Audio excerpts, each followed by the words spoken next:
Jumpa kembali di M30 Journey Inspiration of Life.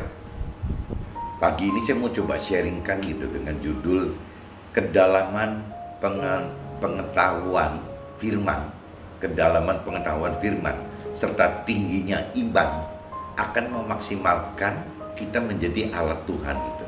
Jadi kedalaman akan pengetahuan yang ada dalam firman Tuhan, dalam arti kata pengenalan pengertian akan firman Tuhan, serta tingginya level iman, tingkat iman gitu, akan memaksimalkan kita jadi alatnya Tuhan gitu. Oke, saya coba bacakan saya dapat impresi dari kitab Habakuk, teman-teman. Habakuk 3, kitab Habakuk pasal 3 ayatnya 17-19.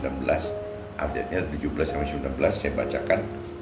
Sekalipun pohon ara tidak berbunga, pohon anggur tidak berbuah, hasil pohon zaitun mengecewakan, sekalipun ladang-ladang tidak menghasilkan bahan makanan, kambing domba terhalau dari kurungan, dan tidak ada lembu sapi dalam kandang, namun aku akan bersorak-sorak di dalam Tuhan, beria-ria di dalam Allah yang menyelamatkan aku. Allah Tuhanku itu kekuatanku. Ia membuat kakiku seperti kaki rusa. Ia membiarkan aku berjejak di bukit-bukitku.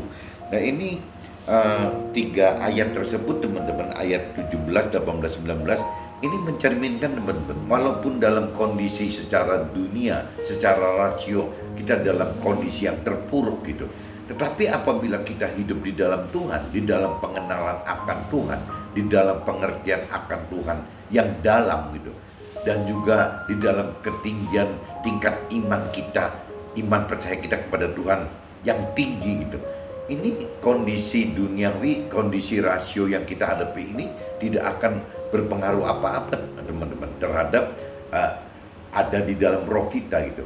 Jadi apabila pengenalan pengertian serta pengenalan pengertian serta iman kita kepada Tuhan itu sudah melampaui batas-batas orang-orang dunia, orang-orang awam pada umumnya gitu. Ini yang namanya tubuh jiwa itu teman-teman terkalahkan oleh kekuatan roh gitu.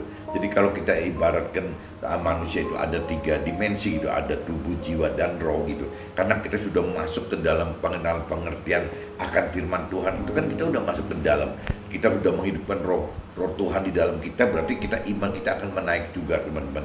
Nah berarti kita sudah bicara leveling tubuh, jiwa, roh ini akan dominan teman-teman. Di dalam hidup kita ini, kita akan lebih dominan dari unsur dimensi rohnya gitu. Nah waktu roh ini kuat teman-teman, roh ini unggul, yang namanya jiwa dan tubuh ini terbawa teman-teman. Sehingga dalam kondisi yang tadi dikatakan tidak menguntungkan pun, tidak enak pun, tetap roh kita yang memang percaya, mengharapkan apa yang Tuhan janjikan gitu. Jadi kita percaya bahwa pengharapan itu ya akan tergenapi satu saat di dalam saatnya Tuhan, dalam waktunya Tuhan gitu. Nah ini maksudnya di dalam ayat ini seperti ini teman-teman. Jadi dalam kondisi yang kurang diuntungkan, tapi tetap secara roh ada satu api yang tetap menyala di kita, ya tetap berpengharapan kepada Tuhan gitu. Nah ini saya udah bacakan di kitab Habakuk teman-teman, Habakuk 3 pasal 3 ayat 17-19. Nah ini terkait teman-teman dengan impresi di kitab Kisah Para Rasul teman-teman. Kisah Para Rasul coba teman-teman cari pasal 7 teman-teman, pasal 7 ayatnya agak panjang 17-34, tapi saya bacakan secara universal dan cepat saja teman-teman ya. Nah ini, tetapi makin dekat penggenapnya janji yang diberikan Allah kepada Abraham, makin bertambah banyaklah bangsa itu di Mesir gitu. Sampai bangkit seorang raja lain memerintah tanah Mesir, seorang yang tidak mengenal Yusuf. Raja itu mempergunakan tipu daya terhadap bangsa kita dan menganiaya nenek moyang kita, serta menyuruh membuang bayi mereka supaya bangsa kita ini jangan berkembang gitu. Pada waktu itulah Musa lahir dan ia elok di mata Allah. 3 bulan lamanya ia diasuh di rumah ayahnya. Lalu ia dibuang. Tetapi putri Firaun memungutnya dan menyuruh mengasuhnya seperti anaknya sendiri teman-teman. Dan Musa dididik dalam segala hikmat orang Mesir, dan ia berkuasa dalam perkataan dan perbuatannya gitu. Jadi dia dianggap seperti pangeran kali ya, diangkat jadi putri seorang putri Firaun gitu, seperti jadi kayak pangeran gitu.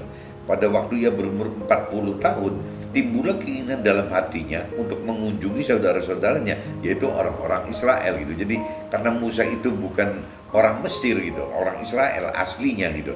Dan dia waktu usia 40 tahun itu tergerak gitu, artinya untuk mengunjungi saudara-saudaranya, ya kaum-kaum yang dari Israel itu gitu. Ketika itu ia melihat seorang dianiaya oleh seorang Mesir. Lalu ia menolong dan membela orang itu dengan membunuh orang Mesir itu gitu. Pada sangkanya saudara-saudaranya akan mengerti bahwa Allah memakai dia untuk menyelamatkan mereka, tetapi mereka tidak mengerti gitu. Nah, jadi kejadiannya itu Musa belain temen-temennya gitu, orang Israel gitu, yang sedang ribut dengan orang Mesir, dan Musa sampai membunuh orang Mesir gitu, bela terhadap temen yang dari Israel itu. Tapi ya jadi malah salah kaprah gitu. Pada sangkanya saudara-saudaranya akan mengerti bahwa Allah memakai dia untuk menyelamatkan mereka, tetapi mereka tidak mengerti gitu. Jadi ini dinyatakan bahwa Musa ini sebenarnya keras ya teman-teman, sampai dan apa, ahli gitu, ahli bela diri, karena memang waktu menjadi pangeran dan dididik teman-teman, dididik bagaimana caranya berperang, berantem gitu. Jadi ya sampai membunuh itu gitu. Pada keesokan harinya ia muncul pula ketika dua orang Israel sedang berkelahi. Lalu ia berusaha mendamaikan mereka. Katanya, saudara-saudara, bukankah kamu ini bersaudara? Mengapa kamu saling menganiaya? Tetapi orang yang berbuat salah kepada temannya itu menolak Musa dan berkata, siapakah yang mengangkat engkau menjadi pemimpin dan hakim atas kami gitu? Apakah engkau bermaksud membunuh aku sama seperti kemarin engkau membunuh orang Mesir itu? Nah, berarti Musa mulai tahu nih bahwa waktu saat dia membunuh orang Mesir itu ternyata ada teman-teman yang dari Israel itu tahu gitu bahwa Musa membunuh orang Mesir itu. Mendengar perkataan itu, larilah Musa dan hidup sebagai pendatang di tanah Median. Di situ ia memperanakan dua anak laki-laki. Jadi waktu dia mendengar bahwa teman yang dari Israel itu tahu gitu bahwa terjadi kasus pembunuhan orang Mesir oleh Musa gitu. Nah, akhirnya Musa ketakutan karena pasti seisi istana gitu, karena orang kan Mesir semua, istananya itu kan orang Mesir, Firaun itu orang Mesir gitu, ya pasti akan ngebunuh Musa gitu. Nah, akhirnya Musa melarikan diri gitu, melarikan diri, ya mendengar perkataan itu larilah Musa dan hidup sebagai pendatang di tanah Median. Di situ ia memperanakan dua orang anak laki-laki gitu. Dan sesudah 40 tahun tampaklah kepadanya seorang malaikat di padang gurun Gunung Sinai, di dalam nyala api yang keluar daripada semak duri. Musa heran tentang penglihatan itu, dan ketika ia pergi ke situ untuk melihatnya dari dekat, datanglah suara Tuhan kepadanya gitu. Akulah Allah nenek moyangmu, Allah Abraham, Ishak dan Yakub. Maka gemetarlah Musa, ia tidak berani lagi melihatnya. Lalu firman Allah kepadanya, tanggalkanlah kasutmu dari kakimu, sebab tempat di mana engkau berdiri itu adalah tanah yang kudus. Aku telah memperhatikan dengan sungguh-sungguh kesengsaraan umatku di tanah Mesir, dan aku telah mendengar keluh kesah mereka, dan aku telah turun melepaskan mereka.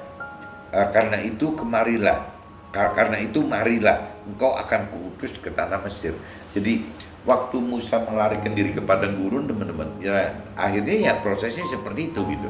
Jadi Tuhan malah dalam kondisi Musa yang melarikan diri, berarti kan Musa yang berubah pola hidupnya dari yang biasanya dia dari 0 sampai 40 tahun dididik di dalam istana Firaun gitu dengan tata krama Mesir gitu. Nah, sekarang dia melarikan diri ke padang gurun, otomatis kan ya rasanya pasti sengsara lah, pasti banyak sekali kendala yang Musa hadapi. Tapi memang Musa tergerak untuk mencari saudara-saudaranya di orang-orang Israel itu gitu. Nah, sehingga akhirnya dia lepas dari istana itu. Nah, satu saat di padang gurun ya akhirnya ketemu dengan Tuhan dalam bentuknya nyala api itu gitu, yang di semak belukar itu nyala gitu. Nah, mulai di situ Musa mulai dijamah oleh Tuhan untuk dijadikan utusan, dijadikan alatnya Tuhan untuk ya bagaimana membebaskan orang-orang yang diperbudak itu gitu. Aku telah memperhatikan dengan sungguh-sungguh kesengsaraan umatku gitu. Jadi Tuhan udah melihat selama 40 tahun itu. Aku telah memperhatikan dengan sungguh-sungguh kesengsaraan umatku di dalam Mesir, dan aku telah mendengar keluh kesah mereka, dan aku telah turun untuk melepaskan mereka. Karena itu marilah engkau putus ke tanah Mesir. Jadi Tuhan tahu bahwa orang Israel ini di tanah Mesir itu udah sengsara selama sekian lama gitu. Nah, akhirnya Tuhan akan selamatkan dengan cara mengutus Musa untuk hijrah ya Pak, dari Mesir menjadi mengarah ke dalam kota yang Tuhan janjikan. Tuhan janjikan untuk orang-orang Mesir, orang-orang Israel ini, untuk bangsa Israel ini gitu. Nah, ini nanti si Nabi Musa yang akan menuntun, mengguidance gitu untuk bisa sampai ke kota yang dijanjikan Tuhan itu gitu. Nah, ini di kitab dua kitab ini, Habakuk 3 ayat 17-19 dan kisah para rasul kitab pasal 7 dan ayat 17-34 saya sudah bacakan. Nah, ini saya coba masuk ke dalam apa yang saya alami dalam hidup saya gitu. Jadi yang terkait ini, jika kita hidupkan firman Tuhan di hati kita dengan kita kaitkan firman Tuhan dan roh Tuhan, maka firman Tuhan akan jadi penolong dan penghibur kita sekalipun situasi dan kondisi kita tidak menyenangkan gitu. Nah, ini saya alami seperti itu teman-teman, dalam kondisi yang tidak menyenangkan, tidak menguntungkan gitu. Tapi apabila firman Tuhan itu hidup di dalam kita, dalam arti kata kita menghidupkan firman itu karena ada roh Tuhan yang kita hidupkan, sehingga firman Tuhan itu jadi hidup teman-teman, jadi teman kita dalam kehidupan kita sehari-hari. Jadi timbul di situ pengharapan teman-teman, karena firman itu kan janji Tuhan gitu. Jadi apa yang Tuhan Tuhan rancangkan dan kehendaki itu kan tercermin semua di dalam firman gitu. Nah, kalau kita mengerti akan firman Tuhan dan kita berani melakukan firman Tuhan, ya berarti logikanya rancangan dan kehendak Tuhan itu akan terjadi dalam hidup kita. Nah, berarti timbulnya sebelum terjadi pasti pengharapan. Jadi kita anggap bahwa itu adalah pengharapan hidup kita gitu, meskipun kita dalam kondisi yang kurang menguntungkan, tidak menyenangkan gitu. Nah, ini yang saya katakan bahwa firman Tuhan itu adalah penolong dan penghibur kita saat kita mengalami kesulitan teman-teman. Apabila memang kita mengerti secara dalam akan firman Tuhan dan kita berani melakukan firman Tuhan bersama dengan roh Tuhan yang Tuhan taruh di dalam roh kita gitu. Nah, ini kalau kita bisa begitu, ya firman Tuhan akan menjadi penolong dan penghibur kita. Ada firman yang katakan juga memang seperti itu, bahwa firman Tuhan itu adalah penyelamat, penolong, menghibur kita gitu. Namun oleh karena pengenalan dan pengertian firman serta Tuhan percaya kita yang hidup bersama roh Tuhan, serta Tuhan percaya yang iman kita gitu. Namun oleh karena pengenalan dan pengertian firman serta iman percaya kita yang hidup bersama roh Tuhan, maka kita harapkan dan nantikan janji-janji dalam firman-Nya gitu. Nah, ini kembali lagi, oleh karena kedalaman pengenalan akan firman Tuhan, oleh karena kemampuan kita mengartikan firman Tuhan, oleh karena keberanian kita melakukan firman Tuhan, ya otomatis semua ini harus bersama dengan roh Tuhan teman-teman. Kalau tanpa roh Tuhan nggak mungkin gitu. Nah, waktu kita gerakan ini semua, ya pasti di situ akan timbul pengharapan teman-teman. Ya, jadi maka kita harapkan dan nantikan janji-janji dalam firman-Nya gitu. Jadi semua setelah mengenal pengertian firman, kita jadi tahu apa sih janji Tuhan gitu bagi kita gitu. Nah, udah tahu semua. Nah, setelah kita tahu janji Tuhan, ya timbul pengharapan kan bagaimana supaya janji itu dapat digenapi dalam hidup kita gitu. Nah, oleh karena hal-hal tersebut kita dapat bersuka cita dan kuat dalam hadapi semua permasalahan yang ada. Oleh karena kita tahu dan percaya ada harapan dan janji Tuhan saat menghadapi semua rintangan permasalahan yang sedang kita alami dan hadapi sekarang ini gitu. Jadi pengharapan firman Tuhan itu kan pengharapan kita akan pengendapan janji-janji Tuhan itu. Jadi pengharapan kita kepada Tuhan, pengharapan kita akan janji-janji Tuhan gitu. Ya, sehingga kita dalam kondisi apapun juga kita tetap bisa kuat teman-teman, karena ada harapan. Kalau kita hidup tanpa harapan, rasanya tidak bisa hidup gitu, karena memang kita tidak berpengharapan. Pengharapan itu adalah yang membuat kita bisa hidup. Ada cerita teman-teman, eh, ada cerita dua ekor tikus gitu, dua ekor tikus yang satu ditaruh di dalam sumur yang terbuka gitu, maksudnya tidak ditutup atasnya gitu. Yang satunya sumur kering yang terbuka gitu ya. Satunya cerita tikus ditaruh di dalam sumur yang tertutup gitu. Nah ini tikus yang dibuka gitu, dibuka sumurnya, tidak ada atapnya gitu. Tikus ini karena melihat keluar gitu, ya tikus itu bisa lebih bertahan lama hidupnya teman-teman, karena punya pengharapan untuk bisa keluar. Tapi kalau tikus yang ditutup dalam gelap sama sekali tidak bisa ada, dan sepanjang hari kalau sekali-kali mungkin tikus tahan kali ya di dalam got misalnya, bertahan gitu, masih bisa tahan. Tapi kan di dalam got itu kan dia masih tetap ada keluarnya teman-teman. Ya jadi cuma tidur di dalam got, setelah dia bangun ya dia akan keluar gitu, akan melihat di luar gitu kan. Tapi kalau kondisinya sekarang ditutup semua, ya dalam kondisi tidur dan tidak tidur, tidak bisa melihat apa-apa. Ini ternyata umur si tikus ini lebih pendek teman-teman. Nah ini satu contoh yang nyata gitu. Jangankan manusia, yang namanya binatang pun, yang namanya tikus pun yang biasa tinggal di dalam gelap bisa ngalami seperti itu gitu. Ya daya tahannya tidak selama tikus yang bisa melihat keluar gitu. Padahal dalam kondisi yang sama-sama terkekang gitu di dalam sumur itu kan, di dalam sumur yang kering itu gitu loh. Nah, cuman yang satu umurnya lebih panjang karena punya pengharapan bisa melihat ke atas, bisa lihat ini itu gitu. Tapi kalau yang satunya benar-benar dalam gelap, tidak hanya dalam tidur, tidak tidur pun dia tidak bisa melihat apa-apa. Nah, ini umurnya lebih pendek.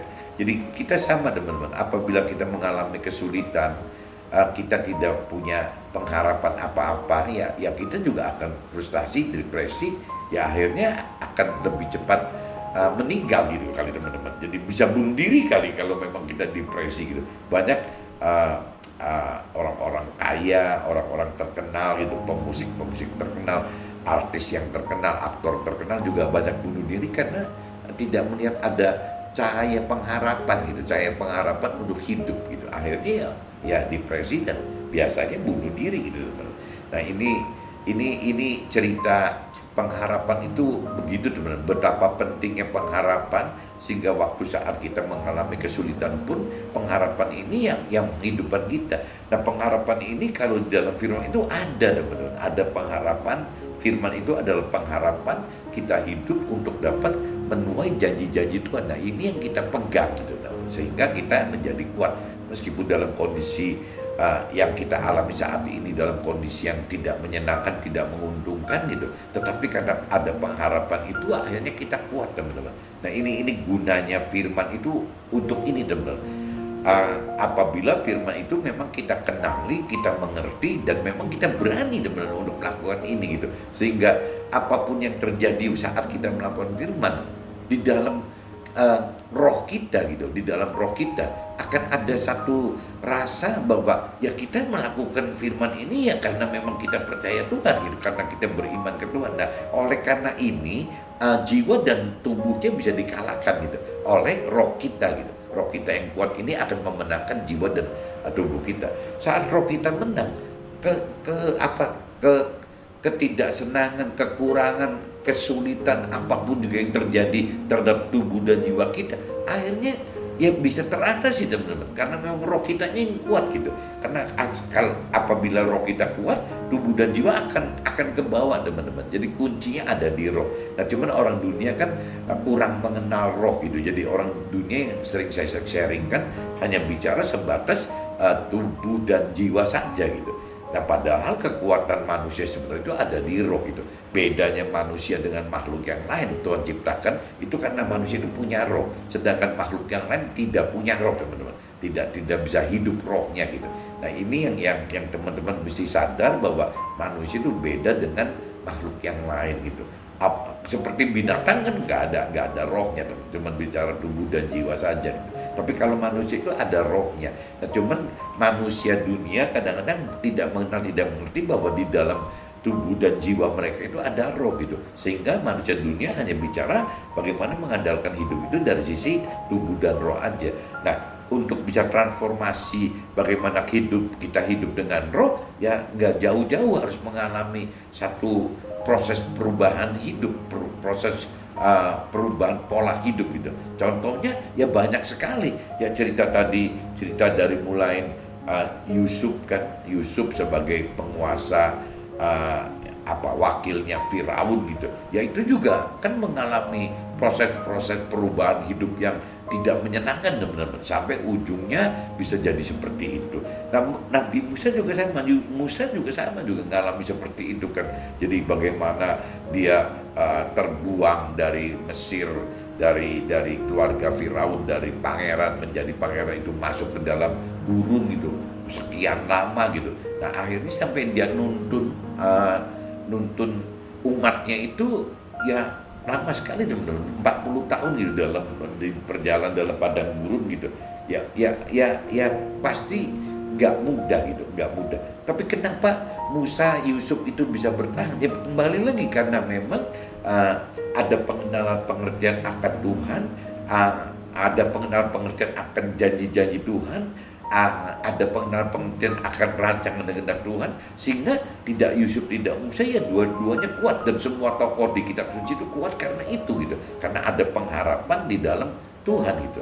Nah, pengharapan dalam Tuhan itu ya bentuknya kalau saat ini ya adanya di firman Tuhan teman-teman, karena firman Tuhan adalah perintah Tuhan dan janji-janji Tuhan ya ada di situ gitu. Nah kalau kita tidak mengerti akan firman Tuhan, ya kita tidak ngerti pengharapan gitu. Tapi kalau kita mengerti firman Tuhan, kita tahu gitu apa yang harus kita harapkan dengan hidup di jalan Tuhan, di jalan firman Tuhan, dan juga hidup bersama Tuhan, hidup bersama Roh Tuhan gitu. Nah ini pengenalan pengertian firman Tuhan ini yang sangat penting teman-teman, yang bisa membawa kita ya itu jadi kuat gitu ya, menjadi kuat dalam hal ya menantikan apa yang Tuhan janjikan itu gitu. Semakin dekat penggenapan janji Tuhan, maka akan semakin besar ujian dan cobaan yang datang. Karena musuh-musuh kita yang berupa roh-roh jahat di udara itu menghalangi untuk terjadinya penggenapan janji Tuhan itu. Jadi pada umumnya teman-teman, apabila penggenapan janji Tuhan itu akan terjadi pada kita gitu, biasanya halangannya, ujian cobaannya makin besar, permasalahannya makin banyak gitu. Nah itu ciri-ciri apa? Jadi ciri-ciri bahwa penggenapan janji Tuhan itu akan hadir dalam hidup kita gitu. Timbul hal-hal yang udah aneh-aneh, yang sudah mustahil gitu. Ya ini timbul gitu. Ya itu kenapa? Karena ya tadi musuh kita kan, kalau bagi Tuhan itu kan musuh kita itu kan roh-roh jahat gitu yang di udara, bukan cuma manusia aja teman-teman. Mungkin kalau manusia dianggap ringan gitu oleh Tuhan, tapi kan yang berat itu kan roh-roh jahat yang ada di udara itu, yang tidak mau kita bisa menuai penggenapan janji Tuhan itu. Karena waktu kita menuai janji Tuhan, ya roh-roh jahat itu dirugikan gitu, bukan manusia yang dirugikan, roh-roh jahat itu yang dirugikan. Kalau manusia itu kan pasti akan, ya kita akan menjadi berkat rohani bagi sesama kita akan menjadi berkat jasmani juga mungkin, yang secara nyata benar-benar gitu. Jadi buat manusia penggenapan janji Tuhan itu tidak terlalu merugikan gitu. Tapi kalau bagi roh jahat itu ya merugikan gitu, karena penggenapan janji Tuhan itu akan bisa membawa kepada kita ke dalam keselamatan akhirat gitu. Dan yang kedua, kita bisa menjadi alat Tuhan gitu untuk menjadi alat menyelamatkan sesama kita juga gitu. Nah ini yang roh-roh jahat gak suka kan itu gitu.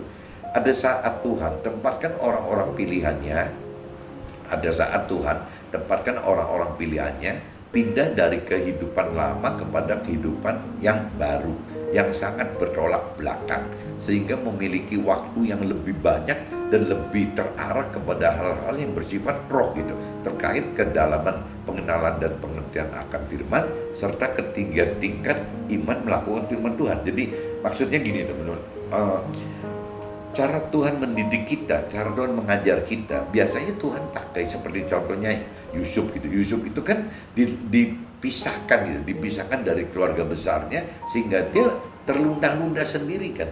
Nah dalam kondisi terlunta-lunta ini, Tuhan bisa ajar Yusuf banyak gitu. Ya bagaimana cara mengajar Yusuf itu banyak, terutama bagaimana mengajar tentang roh gitu, bukan cuma tubuh jiwa aja. Kalau tubuh jiwa itu kan semua manusia pada umumnya tahu dong, tapi kalau bicara roh itu kan cuma Tuhan gitu. Jadi Yusuf itu diajar Tuhan itu secara pribadi, bagaimana diasah rohnya gitu, bagaimana bahwa manusia itu ada roh yang terkuatnya gitu. Nah, waktu roh ini kuat, Yusuf mampu menghadapi kendala-kendala yang berkaitan dengan jiwa dan tubuh dan jiwa gitu.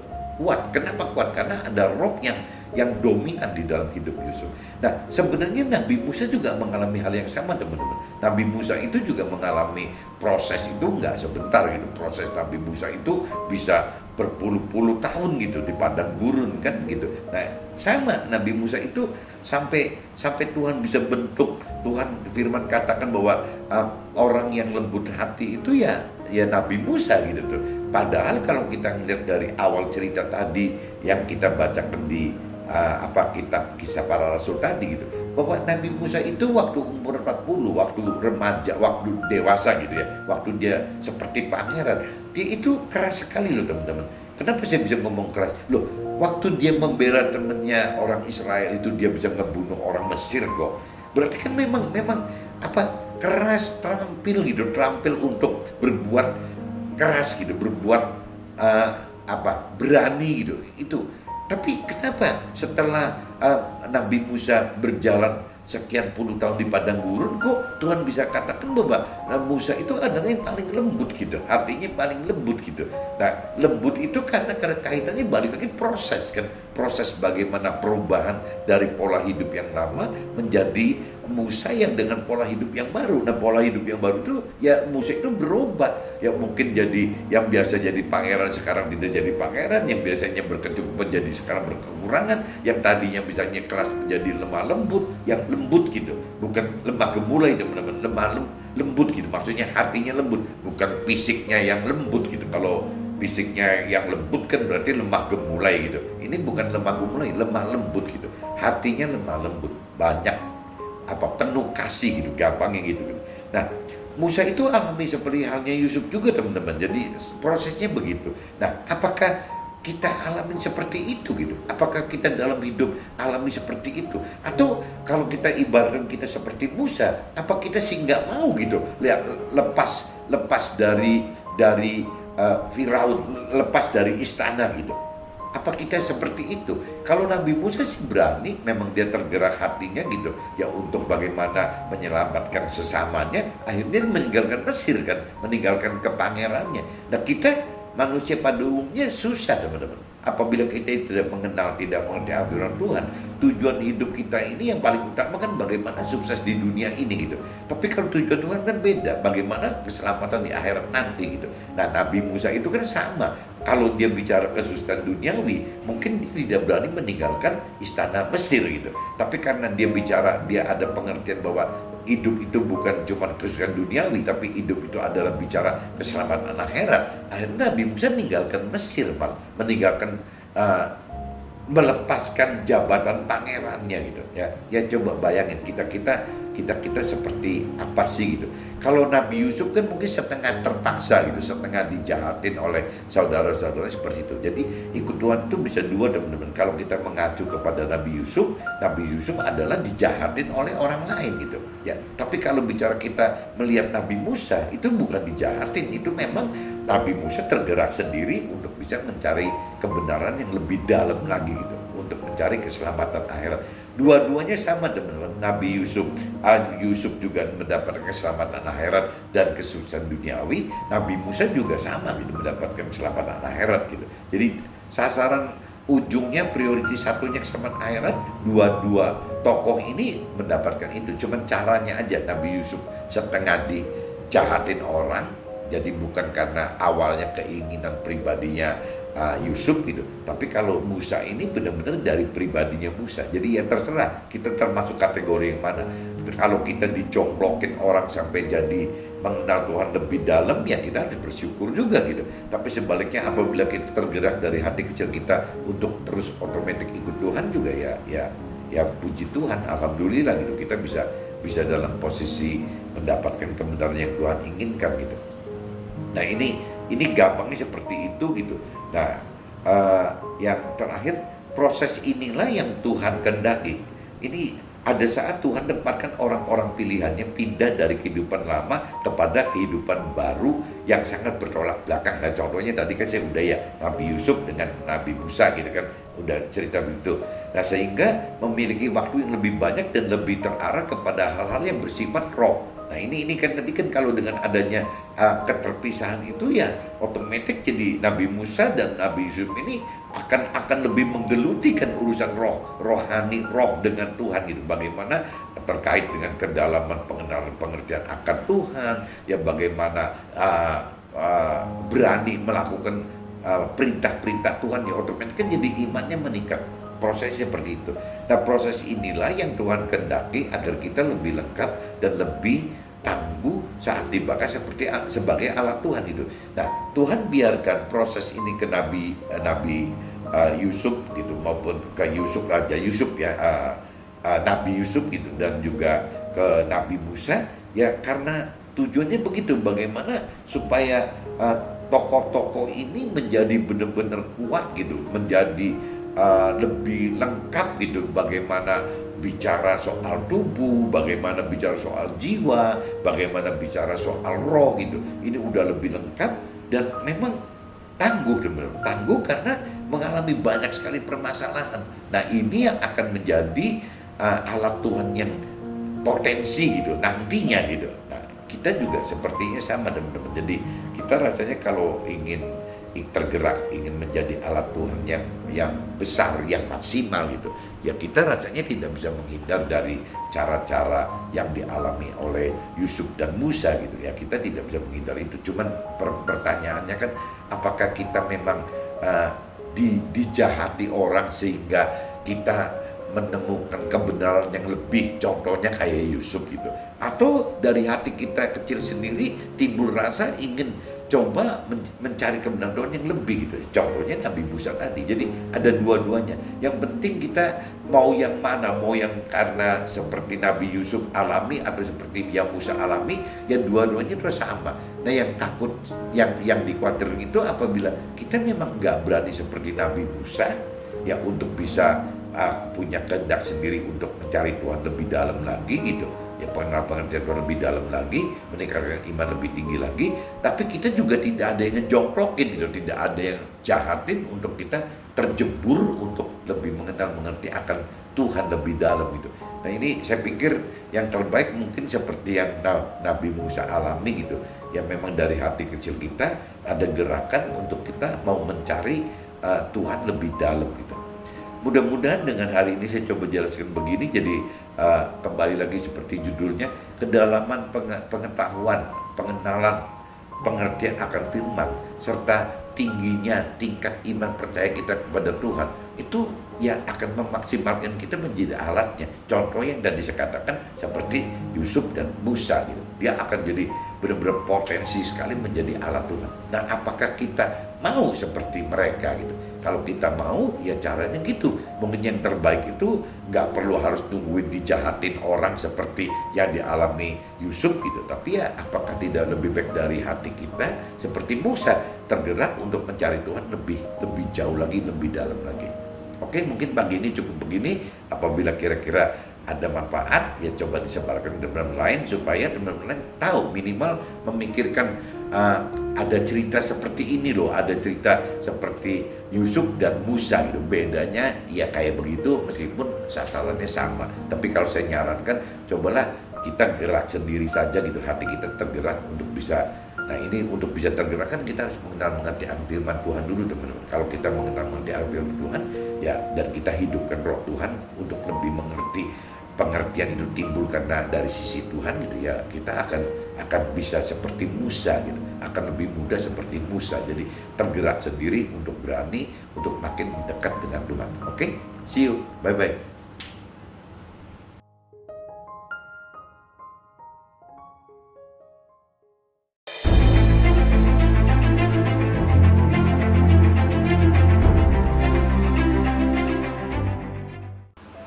One minute to better life.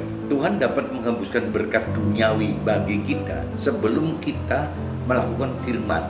agar kita dapatkan berkat rohani lebih awal. Oke?